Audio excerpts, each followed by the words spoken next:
And one of those helpers was former New South Wales Police forensic specialist Peter Baines, who was part of the team back then tasked with identifying bodies of victims to send them back to their families.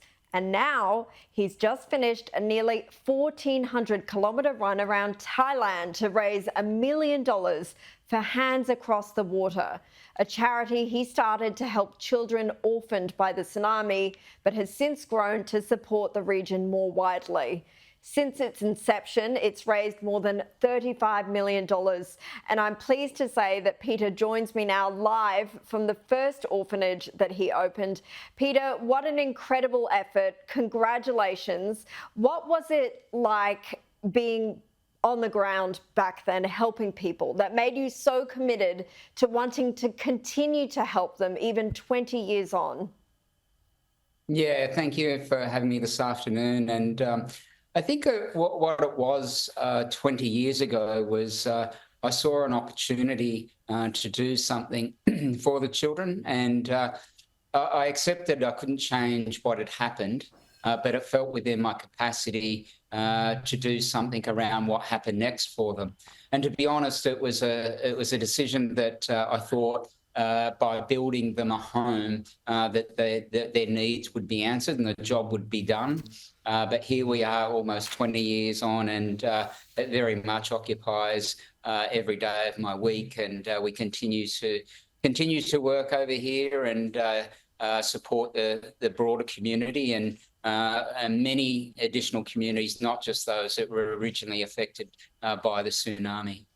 Why is it that people there still need help 20 years later? Yeah, well, Thailand's a developing country, and you don't have to step too far outside of the Bangkok to find those who live in abject poverty compared to Australian standards. And out in the regions, they don't have the social structure or the resources, and the homes that we support, many of the children arrive at the request of the government, of the social welfare, of the hospitals, of the police, who have no other options. And the children that we take care of, they might be with us for a short time while we help repatriate families. They might be with us for a longer time. But we certainly accept that the best place for kids, all things being equal, is with a family. But when things aren't equal, we provide an option, and as I say, whether that's short or long term. And it's long been the case that it's the communities we support reach much further than just the tsunami that brought us over here 20 years ago. It's incredible, the work that you're doing. And now it's been 2 decades, obviously, but do you remember what it was like confronting that scene, having to identify victims after such a devastating event? Yeah, absolutely. The first time I visited Thailand was here in response to the tsunami, and I arrived into Phuket airport on a flight from Singapore, and it was a deserted airport, and but covering the walls of the airport were photos and posters of those who were missing, left by relatives, and then, within hours, I was in a helicopter flying up to the devastated region and the temple of Wat Yan Yao, where there would be 3,500 bodies in that one temple that we would spend. And when I say we, I mean the entire forensic community that would come here, would spend over 12 months working to identify the 5,500 bodies that were recovered in Thailand to repatriate them. And those images and those scenes from those early days have never left me. And it serves as a reminder as to the power of nature destruction. But as the Prime Minister said, the good and the humanity that can come from such destruction. Yes, well, the help that you and the others provided in those horrific circumstances is certainly the positive thing that we saw come out of this, and the fact that you're still doing it so much later, that commitment is incredible. What prompted the idea for this particular run around Thailand, and what challenges did it throw up running around the country? Yeah, well, as I knew the anniversary was coming, I wanted to do something significant, and there was three levels to it. One was to raise $1 million on top of the annual funding that we have to raise to support the kids that we have through university and the staff and the upkeep of all the premises.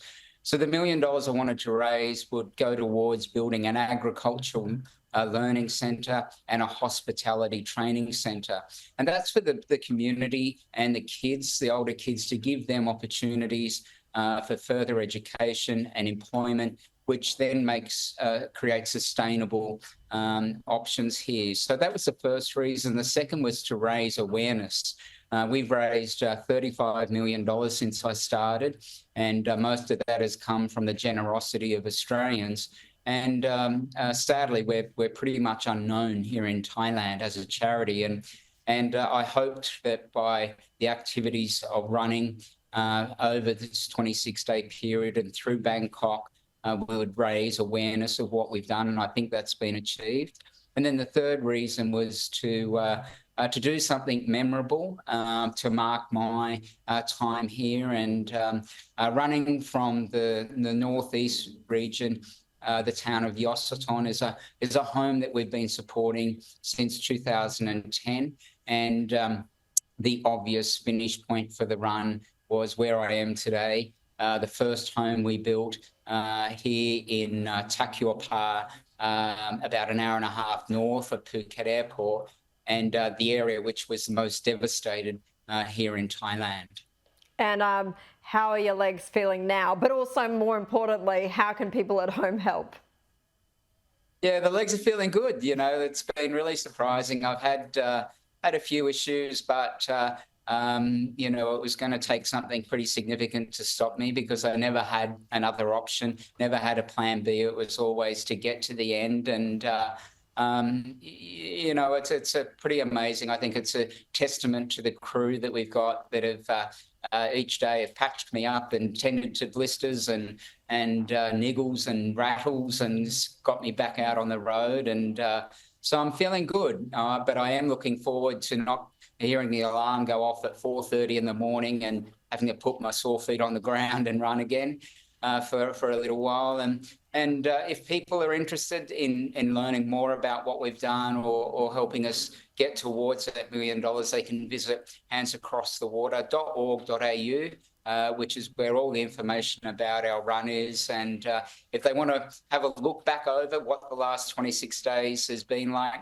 probably best to visit our Instagram, or my Instagram, which is just Peter Baines, and we've documented the run through there as well. Well, we saw some beautiful photos during the segment pop up, but Peter Baines, the word hero gets thrown around way too often these days, but you surely are deserving of that title. Thanks for sharing your journey, and enjoy a much deserved rest now.